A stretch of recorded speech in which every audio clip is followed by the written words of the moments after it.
প্রবেশ করে কোরআন তেলাওয়াত করা, সূরা ফাতিহা তেলাওয়াত করা, এটা জায়েজ, এটা বৈধ, এটা হলো সওয়াবের কাজ। আর একটি হাদিস এই প্রসঙ্গে আপনাদের কাছে রাখছি, শারহুস সুদূর পেজ নম্বর 303 এর মধ্যে নবী সাল্লাল্লাহু আলাইহি ওয়াসাল্লাম আর একটি হাদিস আমাদের দিলেন। কি হাদিস? নবী পাক বললেন, মান দাখালাল মাকাবিরা, যে ব্যক্তি কবরস্থানে প্রবেশ করলো, ফাকারা সূরাতা ইয়াসিন, আর সূরা ইয়াসিন তেলাওয়াত করলো, খাফফাল্লাহু আনহুম, আল্লাহ পাক ওই কবরবাসীদের আযাবকে হালকা করে দেন। বলেন সুবহানাল্লাহ। কি করে দেন? হালকা করে দেন। তো যদি কোনো ব্যক্তি কবরস্থানে গিয়ে সূরা ইয়াসিন তেলাওয়াত করে আর আপনার কি বলে আযাব ওই মৃত ব্যক্তিদের হালকা হয়ে যায়, তো এটা সে ভালো কাজ করছে না খারাপ কাজ করছে? ভালো কাজ করছে। এই জন্য মুসলমান ভাই সূরা ইয়াসিন কবরস্থানে গিয়ে তেলাওয়াত করবেন, এতে মৃত ব্যক্তিদের আযাব হালকা হয়। শুধু তাদেরই লাভ হয় না, আমার নবী বললেন ওয়া কানা লাহু বিআদাদি মান ফিহা হাসানাত, এবং যে ব্যক্তি ওই কবরস্থানে গিয়ে সূরা ইয়াসিন তেলাওয়াত করেছে, যত মুর্দা ব্যক্তি আছে তাদের সকলের সংখ্যা অনুযায়ী ওই তেলাওয়াতকারীকে আল্লাহ পাক সওয়াব দান করবেন। বলেন সুবহানাল্লাহ। যত মুর্দা আছে তাদের সংখ্যা অনুযায়ী তেলাওয়াতকারীকে নেকি দান করবেন। এই জন্য কবরস্থানে গিয়ে সূরা ইয়াসিন তেলাওয়াত করা, কবরস্থানে গিয়ে সূরা ইখলাস তেলাওয়াত করা, কবরস্থানে গিয়ে সূরা ফাতিহা তেলাওয়াত করা, অন্যান্য সূরা তেলাওয়াত করা, এটা হলো জায়েজ, সওয়াবের কাজ, বৈধ কাজ। আমার আপনার নবী এর ফজিলত বর্ণনা করেছেন। এজন্য আপনি যদি জানেন, আমরা কি করি, খালি ইমাম সাহেবকে নিয়ে যাই, আর বছরে একবার বাৎসরিক, আর কোনো খবর নাই। কিন্তু নবী পাক কি বলছেন যে সূরা ইখলাস, যেটা প্রায় সকলের মুখস্থ আছে, এই সূরা ইখলাস ছোট্ট একটি সূরা, এটা যদি তোমাদের জানা থাকে, তুমি একাই যাও গিয়ে নিজের পিতার কবরের কাছে দাঁড়িয়ে এই সূরা ইখলাস তেলাওয়াত করো, আর তেলাওয়াত করে হাত উত্তোলন করে দোয়া করো যে হে আল্লাহ, এর সওয়াব আমার পিতাকে। ইমাম সাহেবের দরকার নাই যে প্রত্যেকবার যখন জিয়ারত করতে যাব ইমাম সাহেবকে নিয়ে যাব, মাঝে মাঝে আপনিও যান, বিশেষ করে শুক্রবারে আপনি যান, আর আপনি যা জানেন আপনি তেলাওয়াত করে আসেন। যদি নাও জানেন, দুরূদ শরীফ তো পাঠ করতে জানেন, দুরূদ শরীফ তো পাঠ করতে জানেন, ওই দুরূদ শরীফই পাঠ করেন, এর পরিবর্তে আল্লাহ পাক আপনার পিতা আপনার মাতাকে সওয়াব দান করেন। কিন্তু আমরা ইমাম সাহেবকে ছাড়া তো গেলাম না কোনো, আর বছরে একবার, কেউ তো বছরেও যায় না।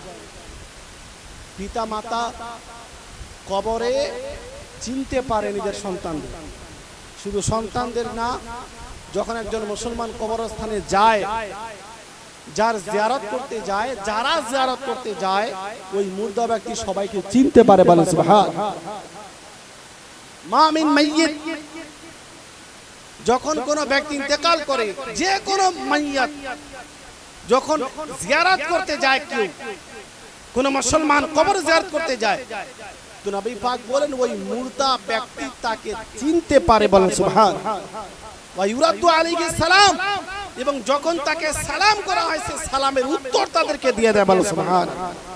তো মুর্দা ব্যক্তি মানে এটা না যে তার অস্তিত্ব শেষ হয়ে গেছে, বরং তার অস্তিত্ব এখনো বাকি আছে, সে কবরে আছে, কবর থেকে সে দেখতে পাচ্ছে, সে চিনতে পারছে, এমনকি আওয়াজ পর্যন্ত শুনতে পাচ্ছে। বলেন সুবহানাল্লাহ। আওয়াজ পর্যন্ত, তা না হলে সালামের জবাব শুনতে পাচ্ছে বলে তো জবাব দিচ্ছে। এজন্য মুর্দা ব্যক্তির কবরে বেশি বেশি করে যাওয়ার দরকার আছে। কোরআন তেলাওয়াত আমরা একত্রিত হয়ে তেলাওয়াত করি, তলাবাই তাদেরকে ডেকে নিয়ে এসে বা নিজেরা আমরা একত্রিত হয়ে কোরআন তেলাওয়াত করি। এই কোরআন তেলাওয়াত করা প্রসঙ্গে এই নামধারী আহলে হাদিসরা বলে যে একত্রিত হয়ে কোরআন তেলাওয়াত করা বিদআত। এটাও নাকি বিদআত হয়ে গেল, মানে যত সুন্নাত আছে আস্তে আস্তে এক এক করে বিদআত বলতে আরম্ভ করেছে, সুন্নাত থেকে দূর করতে আরম্ভ করেছে এরা। অথচ একত্রিত হয়ে কোরআন তেলাওয়াত করার ফজিলত আমাদের নবী বর্ণনা করেছেন। বলেন সুবহানাল্লাহ। মুসলিম শরীফের মধ্যে এবং এই হাদিসটি রিয়াদুস সালিহিনের মধ্যে বর্ণিত হয়েছে। হাদিসটি কি? নবী সাল্লাল্লাহু আলাইহি সাল্লাম বললেন, মাজতামা কওমুন ফি বাইতিন মিন বুয়ুতিল্লাহ ইয়াতলুনা কিতাবাল্লাহি ওয়া ইয়াতাদারাসুনাহু বাইনাহুম। কোন সম্প্রদায়ে যদি কয়েকজন লোক মিলে যদি কোন জায়গাতে কোরআন তেলাওয়াত করে, কোরআনের শিক্ষা দেয়, তো এটা কত বড় সওয়াবের কাজ। আমার নবী বললেন, নাযালাত আলাইহিমুস সাকিনাহ, তাদের উপরে আল্লাহর শান্তি অবতীর্ণ হয়। বলো সুবহানাল্লাহ। শুধু তাই না, নবী পাক বললেন, ওয়া গাশিয়াতহুমুর রাহমাহ, রহমত তাদের উপরে অবতীর্ণ হয়। বলেন সুবহানাল্লাহ। ওয়া হাফাতহুমুল মালায়েকা, এবং ফেরেশতারা ওই সম্প্রদায়কে, ওই সমস্ত ব্যক্তিদেরকে যারা একত্রিত হয়ে কোরআন তেলাওয়াত করছে, ফেরেশতারা তাদেরকে চারদিক দিয়ে ঘিরে নেয়। বলেন সুবহানাল্লাহ। তো কোরআন একত্রিত হয়ে তেলাওয়াত করলে আল্লাহর শান্তি অবতীর্ণ হয়, আল্লাহর রহমত অবতীর্ণ হয়, ফেরেশতারা এসে ঘিরে নেয়। শুধু তাই না, সবচেয়ে খুশির খবর হলো আল্লাহ পাকের হাবিব এই হাদিসের মধ্যে শেষাংশে বললেন, ওয়া যাকারাহুমুল্লাহু ফি মান ইনদাহ, স্বয়ং আল্লাহ পাক এই আমলকে এত পছন্দ করেন যে ফেরেশতাদের মাঝে এর চর্চা করেন যে আমার অমুক অমুক বান্দা আজ একত্রিত হয়ে কোরআন তেলাওয়াত করছে। বলো সুবহানাল্লাহ। কত বড় সওয়াবের কাজ যে একত্রিত হয়ে কোরআন তেলাওয়াত করলে রহমত অবতীর্ণ হয়, শান্তি অবতীর্ণ হয়। আল্লাহ পাক ওই বান্দাদের চর্চা করেন, কিন্তু এরা বলে যে একত্রিত হয়ে কোরআন তেলাওয়াত করে নাকি বিদআত। কি আশ্চর্যজনক কথা! নবী পাক ফজিলত বর্ণনা করেছেন আর এরা বলছে বিদআত।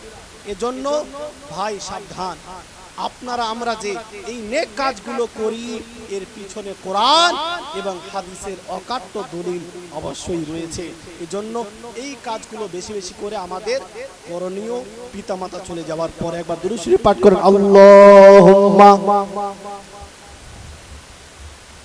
সৈয়দিনা মাওলানা মুহাম্মদ ওয়া আলা আলি সৈয়দিনা মাওলানা মুহাম্মদ সাল্লাল্লাহু আলাইহি ওয়াসাল্লাম। আলোচনা হচ্ছে মাইয়াতের জন্য করণীয় আর বর্জনীয়। আমি করণীয়ের উপরেই আলোচনা করছি। করণীয় কি কি করণীয়? একাধিক করণীয় আমি বললাম, আর কয়েকটি করণীয় আমাদের কি? আর একটি কাজ আমরা করি, সেটা হলো আমরা চাহারম করি। আর চাহারমে এই সমস্ত নেক কাজগুলো করে বিশেষ করে মাইয়াতের জন্য, মাইয়াতের ইসালে সওয়াবের জন্য আমরা আহার তৈরি করে, খাবার তৈরি করে মানুষকে খাওয়াই। তো এটাকে এরা কি বলে? যেটা হলো বিদআত। যেটা বিদআত, এটা করা যাবে না। চাহারম করা যাবে না, চল্লিশা করা যাবে না, বাৎসরিক করা যাবে না। কিন্তু আমি আপনাদের একাধিক দলিল দিয়ে দিয়েছি। এ প্রসঙ্গে আর একটি দলিল দিই। বুখারী শরীফের মধ্যে নবী সাল্লাল্লাহু আলাইহি সাল্লামকে জিজ্ঞেস করা হলো, আইয়ুল ইসলামে খায়র, ইসলামের মধ্যে উত্তম কাজ কোনটি, ইসলামের মধ্যে ভালো কাজ কোনটি? তো নবী আলাইহিস সালাম বললেন, তুতিমুত তাআম, ইসলামের মধ্যে অন্যতম একটি কাজ হলো, ইসলামের মধ্যে উত্তম একটি কাজ হলো মানুষকে খাবার খাওয়ানো। বলেন সুবহানাল্লাহ। তো মানুষকে খাবার খাওয়ানো কি কাজ? ভালো কাজ না খারাপ কাজ? ভালো। তো মানুষকে খাবার খাইয়ে যদি আপনি সওয়াব পাঠাতে পারেন মাইয়াতের কাছে, এটা বিদআত কেমন করে হবে? সওয়াবের ভালো কাজের মাধ্যমে মাইয়াতের কাছে সওয়াব পাঠাচ্ছেন। আর আমার নবী একাধিক হাদিসের মধ্যে বলে দিয়েছেন যে মুর্দা ব্যক্তির সমস্ত আমলনামা বন্ধ হয় না, বরং খোলা থাকে। কিছু রাস্তা এমন আছে, ওই রাস্তার মাধ্যমে মাইয়াতের কাছে নেকি পৌঁছাতেই থাকে। বলেন সুবহানাল্লাহ। এই যে খাবার খাওয়ানো, এটা অবশ্যই জায়েজ। অনুরূপভাবে আমরা পানি পান করাই, আর পানি পান করানো এটা তো সাহাবীদের সুন্নাত। হযরতে সাদ বিন উবাদা, উনি নবীর দরবারে উপস্থিত হলেন। উপস্থিত হয়ে, হাদিসটি বর্ণিত হয়েছে মিশকাত শরীফ পেজ নম্বর 159 এর মধ্যে। আজ যারা বলে যে চারম চল্লিশা করা বিদআত, তাদেরকে এই হাদিসগুলো থেকে শিক্ষা নেওয়া উচিত। উনি নবীর দরবারে উপস্থিত হলেন। হযরতে সাদ রাদিয়াল্লাহু তাআলা উপস্থিত হয়ে আরজ করলেন, ইন্না উম্মা সাদিন মাতাত ফাআইয়ু সাদাকাতি আফদল।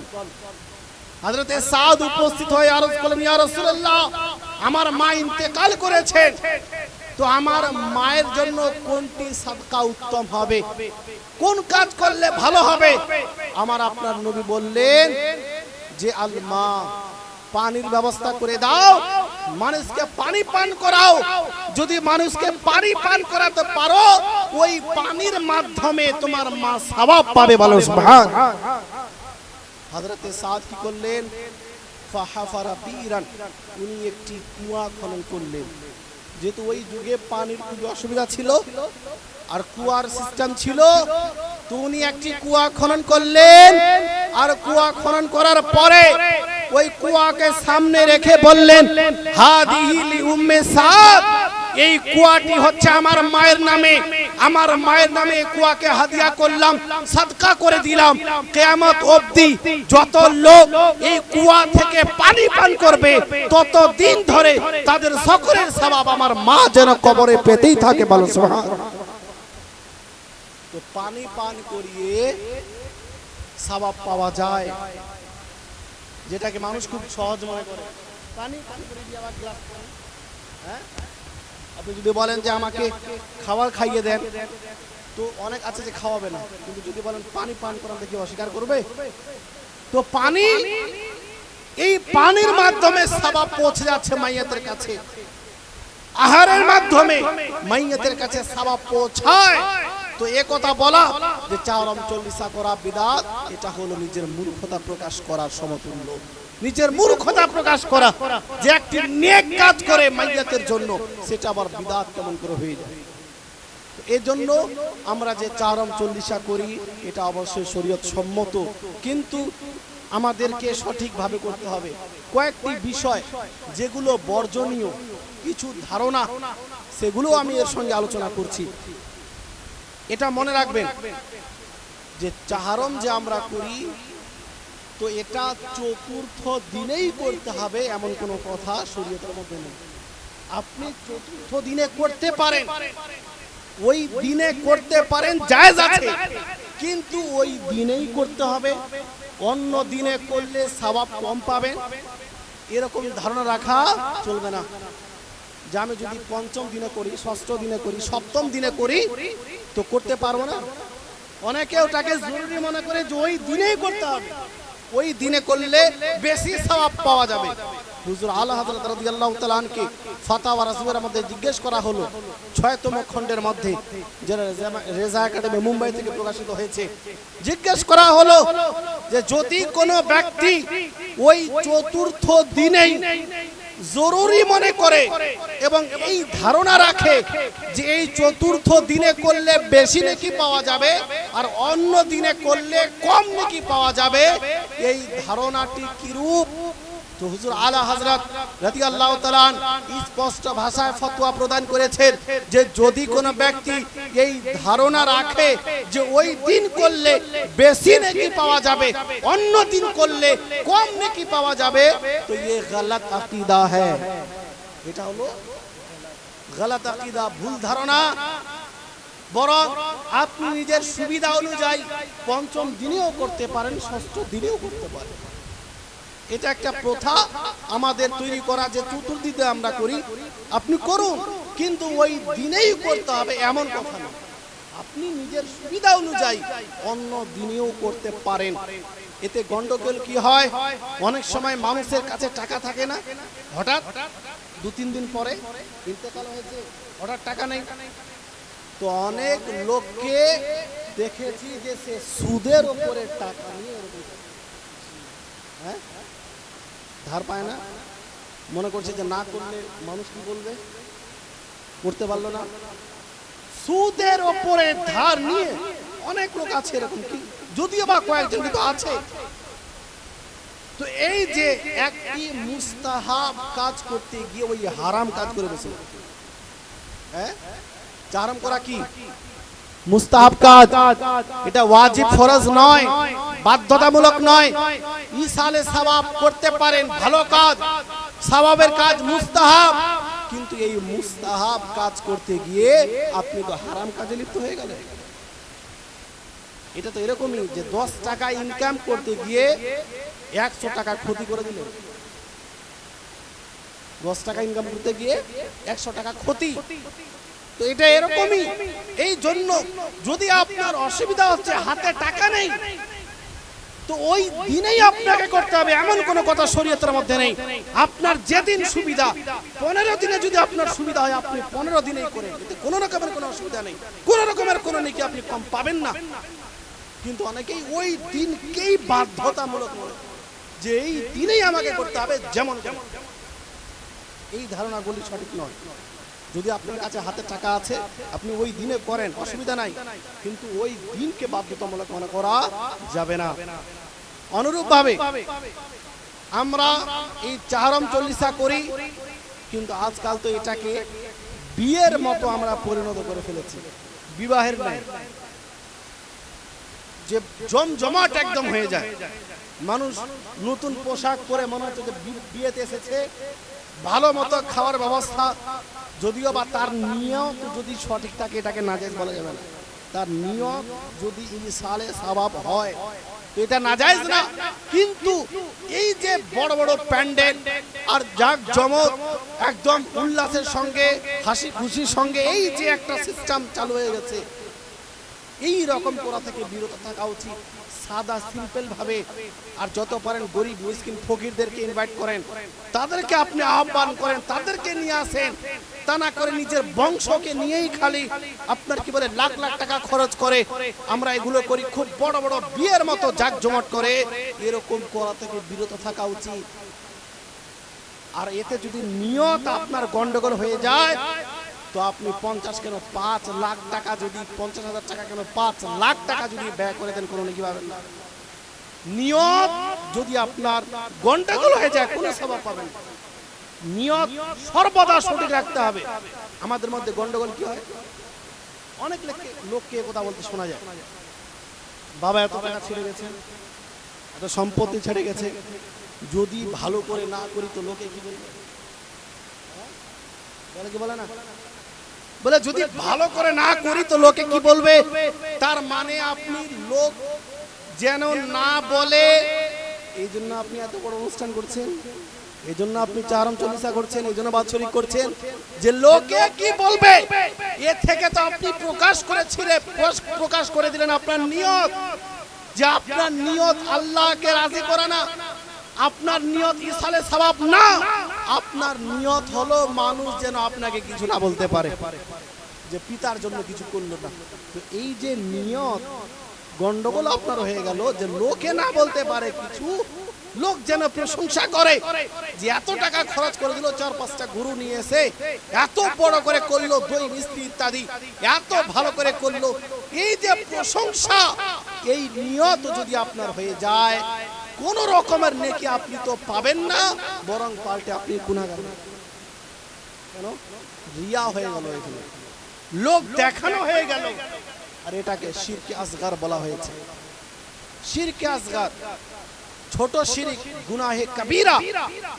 এজন্য আপনি চাহরম করবেন, চল্লিশা করবেন, বাৎসরিক করবেন ইসালে সওয়াবের উদ্দেশ্যে, যে আমি যা কিছু ম্যানেজ করছি, যা কিছু ব্যবস্থা করছি, এর মাধ্যমে যেন আমার পিতা মাতা সওয়াব পায়। লোকে কি বলবে, লোকে কি ভাববে, এর থেকে আমার কোনো, এটা আমার কোনো দেখার যায় আসে না, আমি দেখবো না। নিয়ত আপনাকে ইসালে সওয়াব রাখতে হবে। আর ইসালে সওয়াব নিয়ত না রেখে লোক দেখানো, চাহরম চল্লিশা করা টোটালি গুনাহের কাজ, কারণ আপনার নিয়ত খারাপ হয়ে গেছে। এজন্য নিয়তে যেন আমাদের ইসালে সওয়াব করার সময় সঠিক থাকে। আমি এ প্রসঙ্গে বিস্তারিত আলোচনা আমার লিখা মৃত ব্যক্তিদের মৃত ব্যক্তির দাওয়াতের বিধান একটি বই আছে, ওই বইয়ে স্পষ্ট করে দিচ্ছে সমস্ত বিষয়গুলো। তো এই যে চারম চল্লিশা অবশ্যই করে জায়েজ, বৈধ, কিন্তু সঠিক নিয়তে সঠিকভাবে আমাদের করার চেষ্টা করতে হবে। আল্লাহ পাক তৌফিক দান করেন। একবার দুরূদ শরীফ পাঠ করেন। আল্লাহুম্মা সাল্লি আলা সাইয়্যিদিনা মাওলানা মুহাম্মদ ওয়া আলা আলি সাইয়্যিদিনা মাওলানা মুহাম্মদ সাল্লাল্লাহু তাআলা আলাইহি ওয়াসাল্লাম। তো বর্জনীয় আমাদের কি এই নিয়ত আমাদের সঠিক করতে হবে, আর যা গমজ ভাবে চারম চল্লিশা করা থেকে বিরত থাকতে হবে। আজ চারম চল্লিশা আমরা কেন করি? যে নেক অর্জন করে, নেকি কাজ করে যেন আমরা মাইয়াতের কাছে বেশি বেশি করে সওয়াব পাঠাতে পারি। মানুষ এসে যেন পিতা মাতার জন্য দোয়া করে, কেননা এই দোয়া কত বড় পাওয়ারফুল, এই দোয়ার পাওয়ার কতটা, এই দোয়ার শক্তি কতটা। যেই দোয়া করার জন্য আপনি চাহরাম করেন, যেই দোয়ার জন্য চল্লিশা করে থাকেন, যেই দোয়ার জন্য বাৎসরিক করেন, যেই দোয়ার জন্য শত শত মানুষকে একত্রিত করেন, এই দোয়া করলে কি হবে? কি হবে? চল্লিশা করে কি হবে? বাৎসরিক করে কি হবে?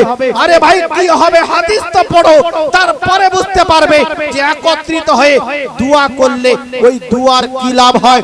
এমন কি একাকী যদি কেউ দোয়া করে, ওই দোয়ার কি লাভ হয়, ওই দোয়ার শক্তি কত, এই দোয়ার পাওয়ার কত, এই দোয়ার গুরুত্ব কত।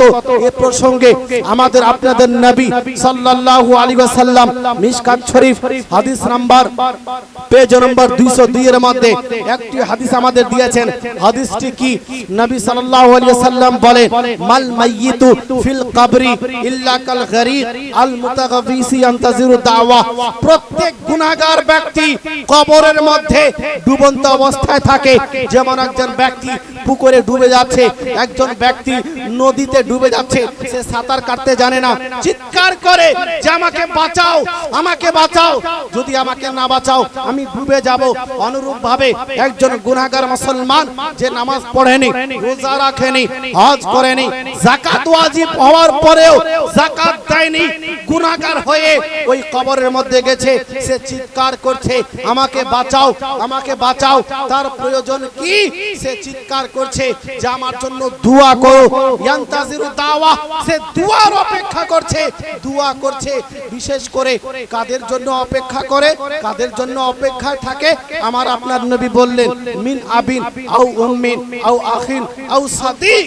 বিশেষ করে ওই মাইয়াত পিতার অপেক্ষা করে যে আমার পিতা কখন আমার জন্য দোয়া করবে, আমার মাতা কখন আমার জন্য দোয়া করবে, আমার ভাই কখন আমার জন্য দোয়া করবে, আমার বন্ধু কখন আমার জন্য দোয়া করবে।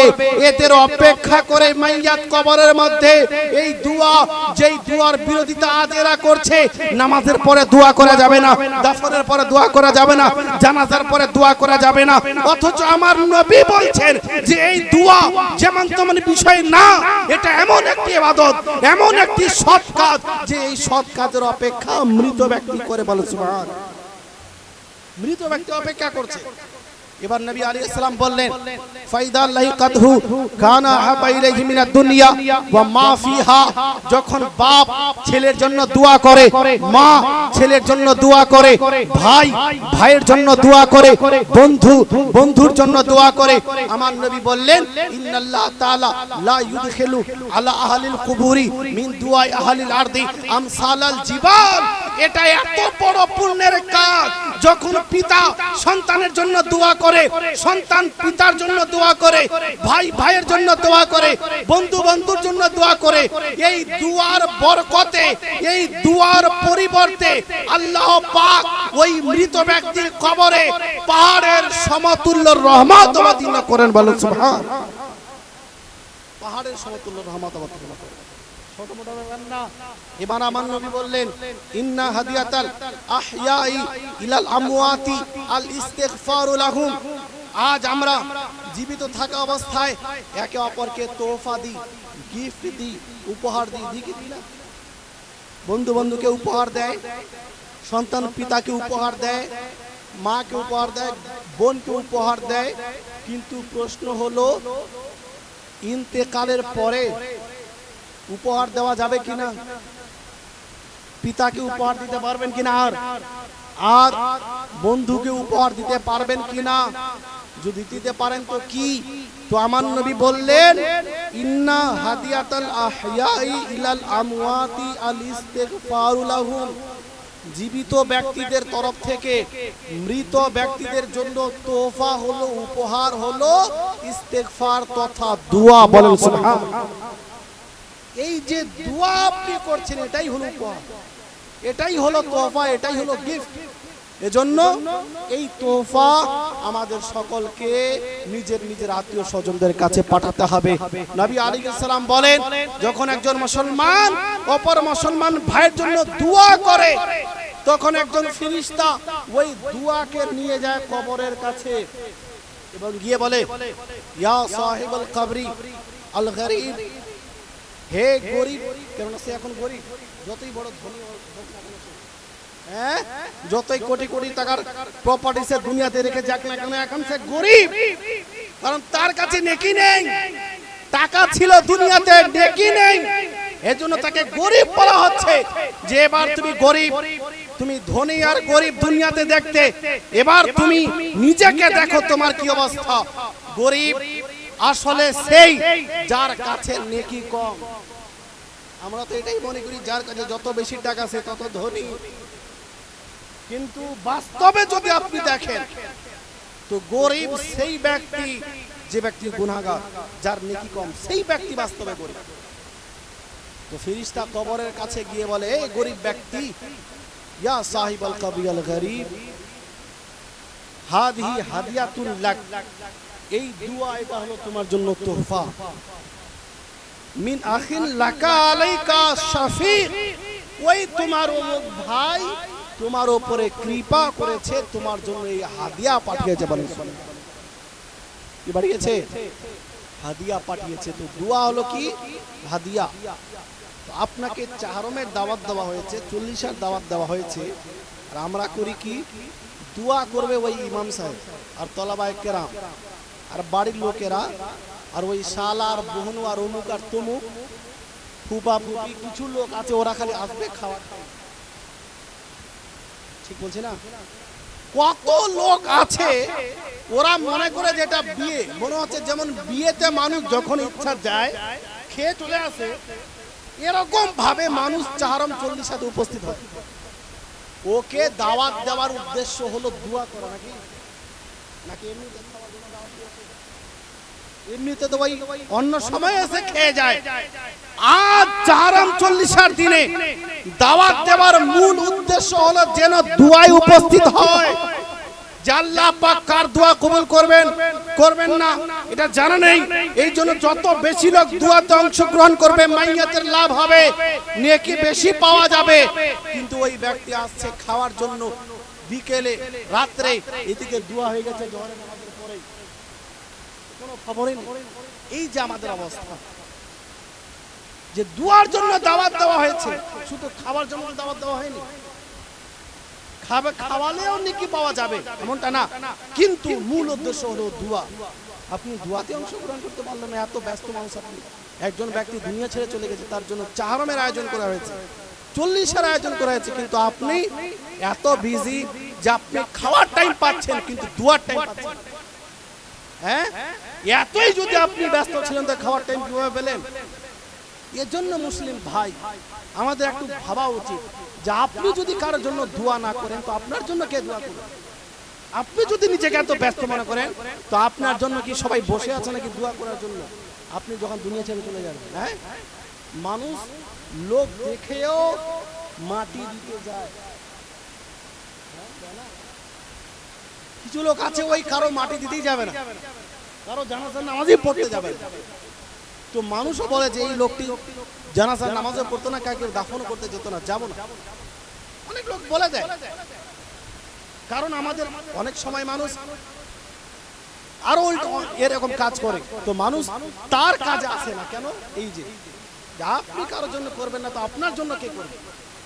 আপনি যখন কারোর জন্য করবেন তখন এই আশা রাখতে পারবেন যে হ্যাঁ আমার জন্য কেউ করবে। কিন্তু আজ আমাদের অবস্থা এই যে দুয়ার জন্য দাওয়াত, কিন্তু দুয়াতে অংশগ্রহণ করতে পারছি না। তুই এই দুয়া কত পাওয়ার, যে নবী আলাইহিস সালাম যে পাহাড়ের সমতুল্য রহমত অবতীর্ণ করা হয়। তো এই জন্য আমাদের মৃত ব্যক্তিদের তরফ থেকে বেশি বেশি করে দোয়া করা উচিত। বিশেষ করে সন্তানের করণীয়, পিতা মাতার জন্য বেশি বেশি করে দোয়া করা। পিতা মাতার জন্য সন্তান যখন দোয়া করে, তো এই দুয়ার পাওয়ার কতটা, দুয়ার শক্তি কতটা, নবী সাল্লাল্লাহু আলাইহি ওয়াসাল্লাম পবিত্র হাদিস শরীফের মধ্যে, মিশকাত শরীফ হাদিস বর্ণিত হয়েছে 205 এর মধ্যে এবং 6 এর মধ্যে, নবী সাল্লাল্লাহু আলাইহি সাল্লাম বললেন যে ইন্নাল্লাহ তাআলা লা ইয়ারফাউ আদ-দারাজাতাল আবদু লিস-সালিহ ফিল জান্নাহ, আল্লাহ পাক কিছু বান্দার মর্যাদা, কিছু বান্দার সম্মান জান্নাতের মধ্যে খুবই উঁচু করে দেবেন, খুবই বাড়িয়ে দেবেন। কিছু বান্দার মর্যাদা খুবই উঁচু করে দেবেন, এত উঁচু করে দেবেন, এত সম্মান দেবেন, এত মর্যাদা দেবেন, এত নিয়ামত দেবেন যে ওই বান্দা নিজেও আশ্চর্য, বুঝতে পারছে না যে কেন তাকে এত বড় মর্যাদা দেওয়া হয়েছে, কেন তাকে এত বড় সম্মান দেওয়া হয়েছে। সে জিজ্ঞেস করছে, ইয়া রাব্বি আন্না লি হাযি, হে আমার রব, এত বড় নিয়ামত আমাকে কেন দেওয়া হয়েছে, আমি তো বুঝতে পারছি না। আমি দুনিয়াতে কোন এমন নেক কাজ করেছিলাম, কোন এমন ভালো কাজ করেছিলাম যার বদৌলতে এত বড় সম্মান, এত বড় মর্যাদা, এত বড় নিয়ামত আমাকে জান্নাতে দেওয়া হয়েছে। তখন ফায়ুকালু, তাকে বলা হবে বিইস্তিগফারি ওয়ালাদিকা লাক, তুমি দুনিয়াতে কোনো এমন নেক কাজ করনি যার বদলে তোমাকে এত বড় সম্মান দেওয়া হয়েছে, এত বড় মর্যাদা দেওয়া হয়েছে, বরং তোমার সন্তান দুনিয়াতে তোমার জন্য দোয়া করেছে, ওই দোয়া আমি কবুল করে নিয়েছি বলে তোমাকে এত বড় সম্মান। তোমার সন্তান তোমার জন্য দোয়া করেছে। কিন্তু আমরা ওই যে চাহারম একবার করেছি, একবার 40 বাস হয়ে গেছে, তারপরে হয়তো বাৎসরিক করে, অনেকে তো এটাও করেন। আমি কোরআন এবং হাদিসের আলোকে একাধিক মাধ্যম আপনাদের সামনে উল্লেখ করলাম যে এই মাধ্যম দ্বারা মাইয়াতের কাছে নেকি বাড়াতে পারবেন। যেমন নামাজ পড়ে 2 রাকাত নামাজ পড়লেন আর দোয়া করলেন, এই নামাজের যে নেকি আমার পিতার কাছে পাঠিয়ে দাও, বকশিয়ে দিলাম।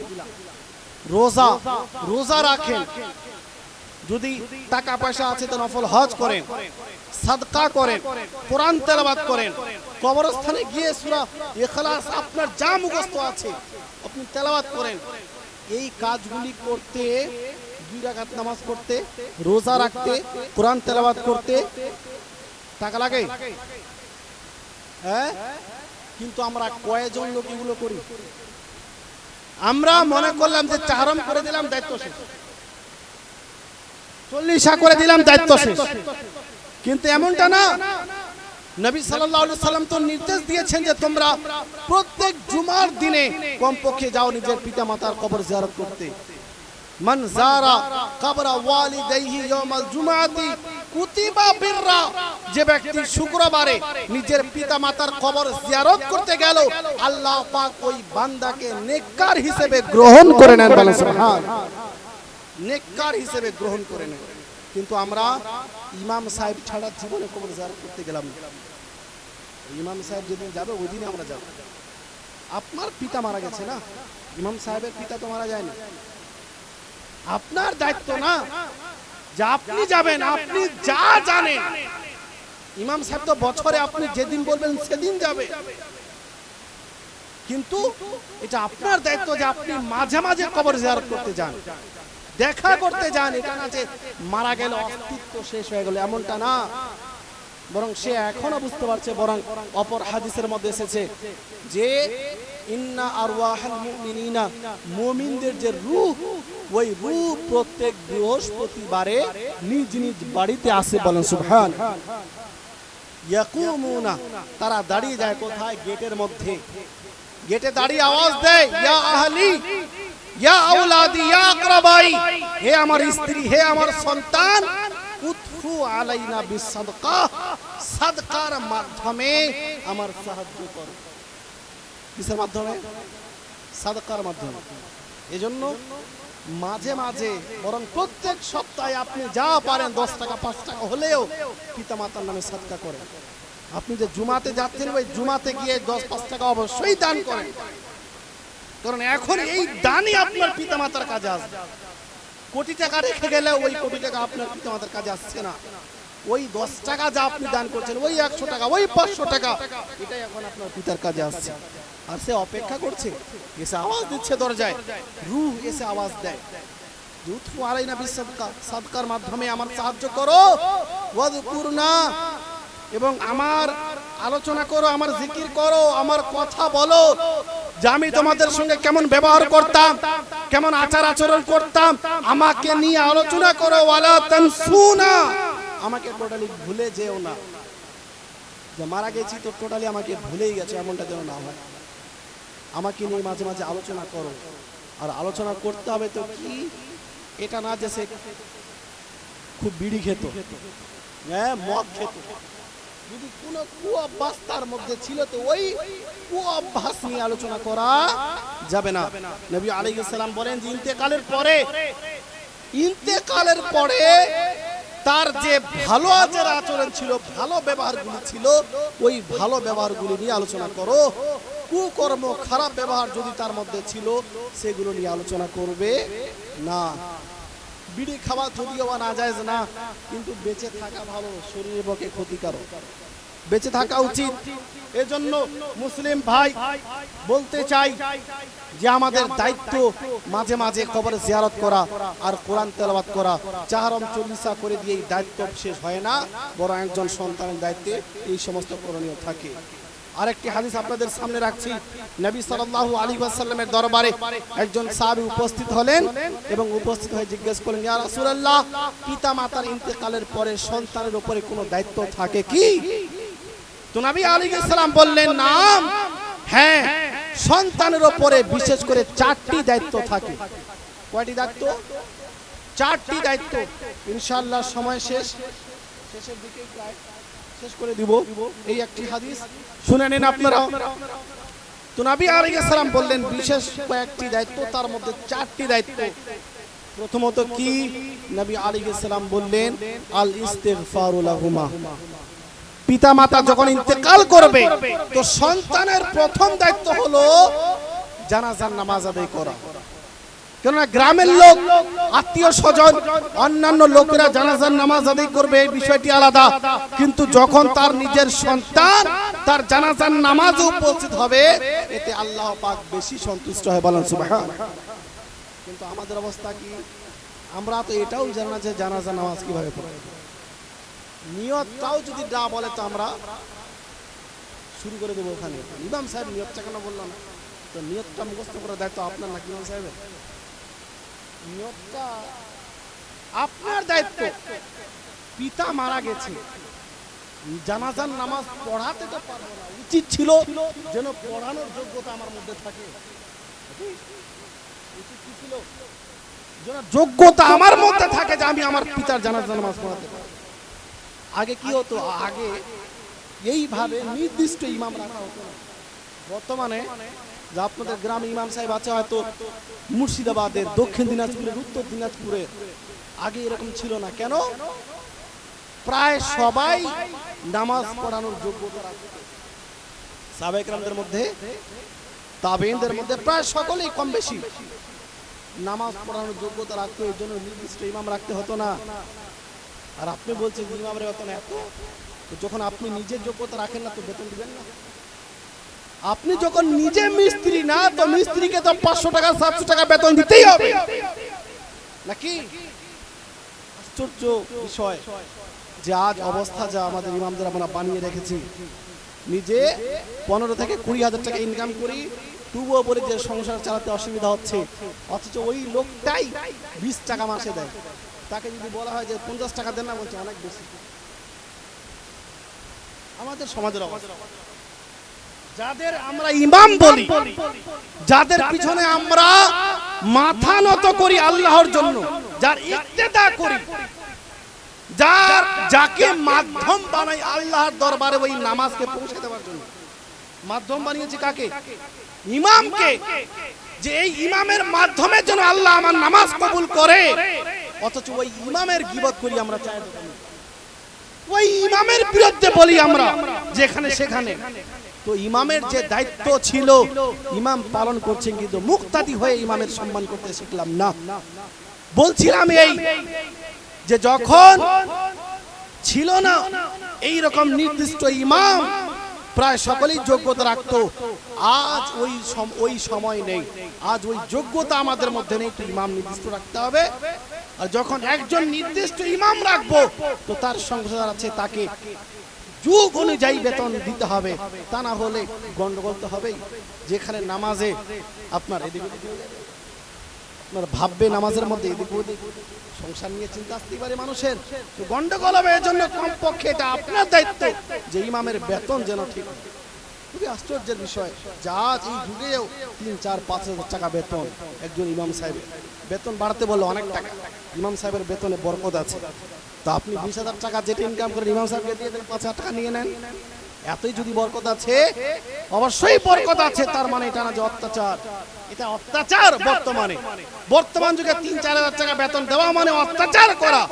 একজন বক্তাকে আপনি নিয়ে আসেন এক নাইটের জন্য 10,000, 15,000, 20, 30, 40, 50, 1 লক্ষ টাকা পর্যন্ত আমরা দিই। এতে আমাদের গায়ে লাগে না, কিন্তু 5,000 টাকা দিতে আমাদের গায়ে লাগে। এটা লজ্জার বিষয়, কিসের বিষয়? হ্যাঁ, এজন্য আমাদের ভাবা উচিত যে আমরা আল্লাহর দরবারে যাকে মাধ্যম বানিয়েছি তাকে আমরা কোন অবস্থায় রেখেছি। আল্লাহ পাক বোঝার তৌফিক দান করেন। বলছিলাম যে যেখানে যোগ্যতা রাখার ছিল নিজে জানাজার নামাজ পড়ানোর, যে আমার পিতা মারা গেছে আমি জানাজার নামাজ পড়াবো, সেখানে তো নিজেও জানাজার নামাজ পড়তে জানি না, সেখানে নিজেও জানাজার নামাজ পড়তে জানি না। এর থেকে আপনার বিষয় কি হতে পারে?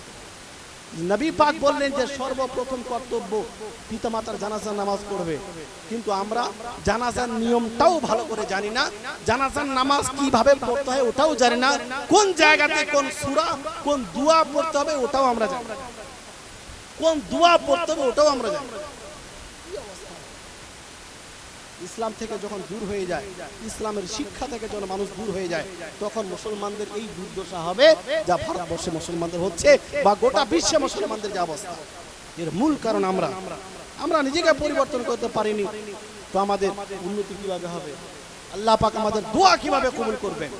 ওই সাহাবায়ে কেরাম ছিলেন, তাদের উপরে অত্যাচার আসলে দোয়া করা হতো তো পরিবর্তন হয়ে যেত। আল্লাহ পাক তাদের উপরে তেমন আযাব পাঠাতেন না। কিন্তু আজ বিভিন্ন দিক থেকে মুসলমানদের উপরে অন্যায় অত্যাচার, মূল কারণ এটাই, আমরাও দায়ী। বলছিলাম যে আমরা জানাজার নামাজ পড়বো, নিজের পিতা মাতার জানাজার নামাজ যেন কমপক্ষে জানি। আরেকটি বিষয় আছে, বলতে খারাপ লাগে কিন্তু না বললেও পারি না, মিডিয়াতে যাবে, লোক শুনছে, দাফন করার সময় ইমাম সাহেবকে বলা হচ্ছে যে আপনি একটু দোয়াটা পড়ুন। কেন? আপনি নাকি শিক্ষিত লোক, সবাই আজকাল আজ এই জেনারেশনের ছেলে মেয়েরা, আমাদের ভাইরা সকলেই কম বেশি পড়াশোনা জানে। 5 থেকে কেউ 5 পর্যন্ত পড়েছে, কেউ 10 পর্যন্ত। বাংলা পড়তে তো সবাই জানে, তো এই দোয়াটি আমি মুখস্থ করতে পারবো না 2 মিনিটে। ওই দোয়াটা পড়া তার জন্য মুস্তাহাব, যে দাফন করবে, যে মাটি দিবে। নাকি ইমাম সাহেব এদিকে দোয়া পড়ছে আর আপনি মাটি দিচ্ছেন, মুস্তাহাবই হয়ে গেল। মুস্তাহাব তার জন্য যে দাফন করছে, যে মাটি দিচ্ছে, তার জন্য মুস্তাহাব। তো আমাদের কাছে এতটুকু সময় নেই যে ওই তিনটি বাক্য, এত ছোট 3টি বাক্য 5 মিনিটও লাগবে না মুখস্থ করতে, ওইটুকু মুখস্থ করার সময় নাই। ইমাম সাহেবকে বলবে ইমাম সাহেব ওই দোয়াটি পাঠ করা। লজ্জার বিষয় না তো কিসের বিষয়? কত আফসোসের বিষয় বলেন তো, যে আমরা এত দূর হয়ে গেছি ইসলাম থেকে যে 3টি বাক্য আমরা মুখস্থ করতে পারছি না। আর আমরা বলি যে ইসলামের জন্য জীবন দিয়ে দিব, এটা কি বলা হয়? এই জন্য মুসলিম ভাই বাবাজিরা আমাদের সচেতন হতে হবে যে আমরা কোথায় আছি, কতটা শিক্ষা আমাদের মধ্যে আছে। নবী আলাইহিস সালাম বললেন প্রথম হক যেন জানাজা নামাজ আদি করে। দ্বিতীয়, আমার নবী বলেন আল ইস্তিগফারু লাহুমা, পিতামাতার জন্য ইস্তেগফার করা, এটা সন্তানের দায়িত্ব। শুধু 4 চল্লিশা বাৎসরিকে নয়, নিয়মিতভাবে আপনি নিজের পিতামাতার জন্য ইস্তেগফার করেন, দোয়া করেন। আর কখন দোয়া করবেন? যখন জানাজার নামাজ পড়ার পরে আপনি নিজে 5 ওয়াক্ত নামাজ আদায় করবেন, নেককার হবেন, তখন আপনার দোয়া কাজে আসবে। নবী আলাইহিস সালাম বললেন, মুসলিম শরীফের হাদিস দ্বিতীয় খণ্ড পেজ নম্বর 41 এর মধ্যে নবী আলাইহিস সালাম বললেন যে ইদা মাতাল ইনসানু ইনকাতা আনহু আমালু, যখন একজন ব্যক্তি ইন্তেকাল করে তার আমলনামা বন্ধ হয়ে যায়, কিন্তু 3টি রাস্তা খোলা থাকে, আরো একাধিক রাস্তা, কিন্তু বিশেষ 3টি রাস্তা। আমার নবী বললেন মিন সাদাকাতিন জারিয়া, সাদাকায়ে জারিয়া যদি কেউ দুনিয়াতে করে থাকে তো ওই সাদাকায়ে জারিয়া কবর পর্যন্ত পৌঁছাতেই থাকে। সাদাকায়ে জারিয়া কি? মসজিদের জন্য জায়গা দিয়েছেন, মসজিদে দান করেছেন, মাদ্রাসার জন্য দান করেছেন, মাদ্রাসার জন্য আপনার জায়গা দিয়েছেন, কবরস্থানের জন্য জায়গা দিয়েছেন, ঈদগাহের জন্য জায়গা দিয়েছেন। এই যে কাজগুলি করেছেন, এই কাজগুলি এমন কাজ যেগুলো সাদকায়ে জারিয়া, ইন্তেকাল করার পরেও যতদিন আপনি কবরে থাকবেন আপনার ওই নেকি কবরে পৌঁছাতেই থাকবে। বলেন সুবহানাল্লাহ। এজন্য সাদকায়ে জারিয়া করে যান। আমরা কি করি? 5 লাখ টাকা দিয়ে 5টি গরু দিয়ে বড় করে চারণ করব, 2 লাখ টাকা দিয়ে 40 করব। আমি বলি এখানে আপনি 50,000 টাকা দিয়ে ওই চারণ 40 করেন, আর 1 লাখ টাকা 50 লাখ টাকা যে আপনার বাজেট আছে, ওই বাজেট থেকে অর্ধেক টাকা মাদ্রাসাতে দিয়ে দেন। মাদ্রাসাতে একটি রুম বানিয়ে দেন আপনার পিতার নামে, যে এই রুমটি আমার পিতার নামে 50,000 টাকা আমি দিলাম এই রুমের জন্য। এটা সাদকায়ে জারিয়া হবে। কবরে যতদিন আছে কিয়ামত অবধি ওই নেকি পেতে থাকবে। আর আপনি এদিকে 1 লাখ টাকা খরচ করলেন, যদি নিয়ত আপনার সঠিক ছিল তবে, লোক দেখানো না চাহারো, লোক দেখানো চলিস না, নিয়ত যদি আপনার ঠিক ছিল তাহলে কিছুটা নেকি পাবে, একবার পাওয়ার পরে আর না। সাদকায়ে জারিয়া না, যা পাওয়ার একবারে পেয়ে নিল। কিন্তু আপনি যে ওই 50,000 টাকা মাদ্রাসা দিয়েছেন একটি রুমের জন্য, যত দিন ধরে কবরে আপনার পিতা আছে নেকি পেতে যাবে। কেন? এটা সাদকায়ে জারিয়া। এই ছেলেরা থাকবে, পড়াশোনা করবে, যতদিন ধরে থাকবে মাদ্রাসা নেকি পেতেই থাকবে। এজন্য আপনার বাজেট থেকে অর্ধেক টাকা সব সময় মাদ্রাসায় লাগান। মাদ্রাসায় যদি কিতাবাদি লাগে, হাদিসের কিতাব, ফাতোয়ার কিতাব, তাফসীরের কিতাব, এগুলো ক্রয় করে দেন। এগুলো প্রয়োজন। খালি খাওয়া দাওয়া করে শেষ করে দিলাম, ভুলে গেলাম, এমনটা যেন না হয়। সব সময় আমি এটা বলি যে আমরা 10 টাকা খরচ করে যদি 10 টাকার নেকি পাই, আর একদিকে 10 টাকাই খরচ করবো, এইদিকে বেহিসাব নেকি পাবো, কোনটা ভালো? বেহিসাব নেকি পাবো। টাকা একই, কিন্তু একটা হলো সাদকায়ে জারিয়া। আপনি মাদ্রাসায় দিয়ে দিয়েছেন যে যতদিন মাদ্রাসা আছে আপনার পিতা নেকি পেতেই থাকছে। এজন্য সাদকায়ে জারিয়া করার চেষ্টা করবেন। 5 টাকা হলে মসজিদ, মাদ্রাসা, এগুলো হলো সাদকায়ে জারিয়া। ঈদগাহের জন্য জমি, কবরস্থানের জন্য জমি, এগুলো সাদকায়ে জারিয়া। আল্লাহ পাক তৌফিক দান করুন। দ্বিতীয় আমার নবী বললেন আও ইলমিন ইউনতাফাউ বিহি, এমন কোন জ্ঞান আপনি ছেড়ে গেছেন যে জ্ঞানের মাধ্যমে মানুষ উপকৃত হচ্ছে, মানুষ লাভবান হচ্ছে। আপনি কোরআন তেলাওয়াত করতে জানেন, কাউকে শিখিয়ে দিয়েছেন। মহিলারা, কোন বোন আছে কোরআন তেলাওয়াত করতে জানে, কোন অন্য মেয়েকে শিখিয়ে দিয়েছে? আপনি জানেন তেলাওয়াত করতেন, কাউকে শিখিয়ে দিয়েছেন। তো এই যে আপনি যে ওকে শিখিয়ে দিয়েছেন, সে কোরআন তেলাওয়াত করছে আপনার দেওয়া শিক্ষায়, সে তো নেকি পাচ্ছে, তার সঙ্গে সঙ্গে আপনিও নেকি পাচ্ছেন। বলেন সুবহানাল্লাহ। যতদিন সে কোরআন তেলাওয়াত করবে ততদিন আপনি কি পাবেন কবর। তো এটা হলো সাদকায়ে, আপনার কি বলে, এটাও সাদকায়ে জারিয়া করবে। আর একটি নবী আলাইহিস সালাম, যেটা আমি বোঝাচ্ছিলাম আপনাদের, আউওয়ালাদিন সালিহিন ইয়াদউ লাহু, নেক সন্তান যে ব্যক্তি ছেড়ে যাবে, নেক সন্তান সালেহ, সে যে দোয়া করবে, বরং এই নেক সন্তানই তার জন্য সাদকায়ে জারিয়া। এই নেক সন্তানই তার জন্য সাদকায়ে জারিয়া। নেক সন্তান, সে নামাজ আদায় করছে, সে তো নেকি পাচ্ছে, আপনিও নেকি পাচ্ছেন। কিন্তু আমরা এদিকে 1 2 3 4 5 6 বিএ কমপ্লিট করিয়ে দিলাম, কিন্তু কোনোদিন ব্রেইনে আসেনি যে ছেলেটাকে কোরআনের শিক্ষা দিতে হবে। কথা বলছি, অনেক লোক এটা ভাবেও নি কোনোদিন যে আমার ছেলেকে কোরআনের শিক্ষা দিতে হবে। কত আফসোসের বিষয়। এর থেকে আফসোসের বিষয় আর কি হতে পারে?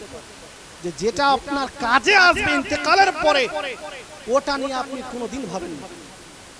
আপনি ভেবেছেন আপনার ওই 70 বছরকে নিয়ে যে আমি বয়স্ক হয়ে যাব, 40 বছরের পরে আর ইনকাম করতে পারবো না, যদি আমার ছেলে ইনকাম করতে পারে, ভালো চাকরি পেয়ে যায়, তো ওই যে 30 বছর আমি জীবিত থাকবো, ওই যে 20 বছর জীবিত থাকবো, ইনকাম করতে পারবো না, ওই সময় আমার কাজে আসবে।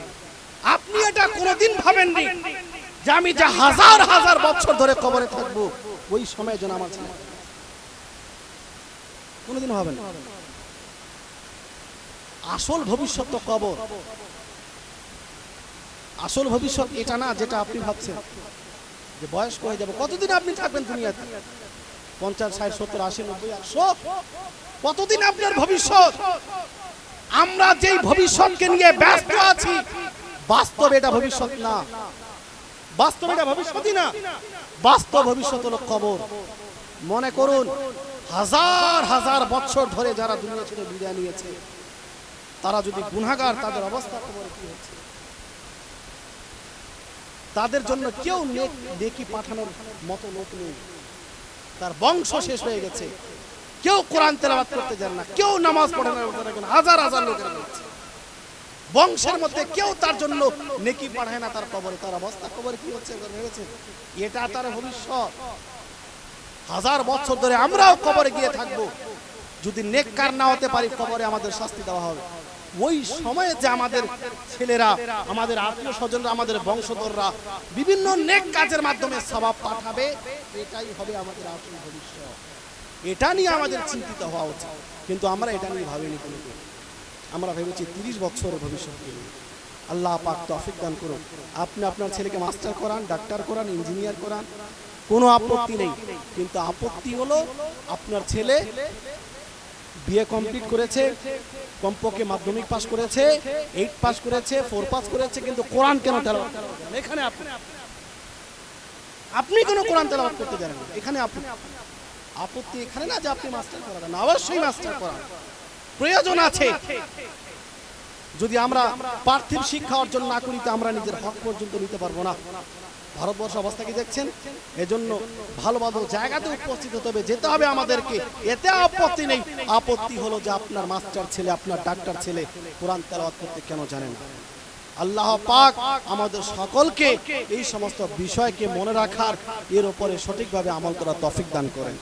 শিক্ষা অর্জন করার কোনো বয়স হয় না। সাহাবায়ে কেরাম বয়স্ক হওয়ার পরেও কোরআন তেলাওয়াত, আপনি কি বলে, কোরআন শিখতেন, হাদিস শিখতে যেতেন নবী পাকের দরবারে। শিক্ষার কোনো বয়স হয় না।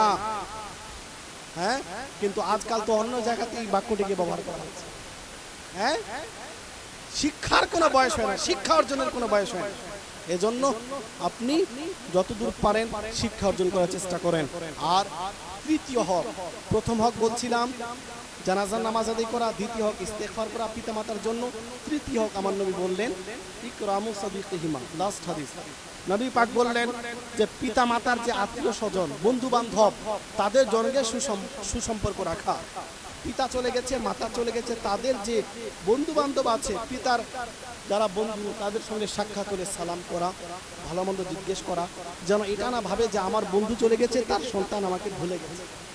এটা যেন নবী পাক এতদূর পর্যন্ত বলছেন। অনুরূপভাবে নবী আলাইহিস সালাম বললেন যে ইরফাজু আহাদিহিমা, যদি পিতা মাতা কারোর সঙ্গে কোনো ওয়াদা করেছিল দান খেরাত করা, পিতা ওয়াদা করেছিল মসজিদে 500 টাকা দান করব, পারেনি, ইন্তেকাল করেছে, সন্তানের দায়িত্ব হলো ওই ওয়াদা পূর্ণ করা তথা 500 টাকা মসজিদ মাদ্রাসায় দিয়ে দেওয়া। এই 4টি হক বিশেষ করে নবী আলাইহিস সালাম সন্তানের উপর রেখেছেন। আরো কয়েকটি হক অন্য হাদিসে বর্ণিত হয়েছে। কবর জিয়ারত করা প্রত্যেক শুক্রবার, তেলাওয়াত কোরআন, যতগুলো মাধ্যম আমি বললাম, এই সমস্ত বিষয়গুলি করণীয়, সন্তানের বর্জনীয়। গুনাহগার হওয়া থেকে আমাদের বিরত থাকতে হবে। সবচেয়ে বড় কথা, পিতামাতা কষ্ট পায় যখন সন্তান গুনাহের কাজে লিপ্ত হয়, পিতামাতা খুশি হয় যখন আপনার সন্তান নেক কাজ করে। কবর থেকে এটা তারা অনুভব করতে পারে। আপনি নেক কাজ করলে অনুভব করতে পারে, খারাপ কাজ করলে অনুভব করতে পারে। খারাপ কাজ দেখলে অসন্তুষ্ট হয়, নেক কাজ দেখলে তারা খুশি হয়। এজন্য পিতা মাতাকে নেক খুশি করার অন্যতম একটি মাধ্যম হলো নেককার হয়ে যাওয়া। আর কোরআন তেলাওয়াত করবেন বেশি করে, মায়ের জন্য, পিতার জন্য, দাদা দাদির জন্য। নামাজ আদায় করবেন, নফল নামাজ, নফল রোজা, হ্যাঁ যদি সামর্থ্য থাকে হজ করবেন, দান খয়রাত ইত্যাদি। এই সমস্ত কাজ হলো মৃত ব্যক্তির তরফ থেকে আমাদের করণীয়। আল্লাহ পাকের কাছে দোয়া করি, আল্লাহ পাক আমাদের সকলকে বেশি বেশি করে নেক কাজ করার তৌফিক দান করেন, বলেন আল্লাহুম্মা আমিন। আজ যারা এসেছেন সকলের উপস্থিতি যেন আল্লাহ পাক নিজ দরবারে কবুল করেন, বলেন আল্লাহুম্মা আমিন। আমাদের সকলের আশা মনের বাসনা যেন কবুল করেন। বিশেষ করে যারা এই জালসার আয়োজন করেছেন আপনারা সবাই মিলে আল্লাহ পাক সকলকে উত্তম প্রতিদান দান করেন। সকলেই বলুন আল্লাহুম্মা আমিন। এখান থেকে আমি আমার বক্তব্য শেষ করলাম।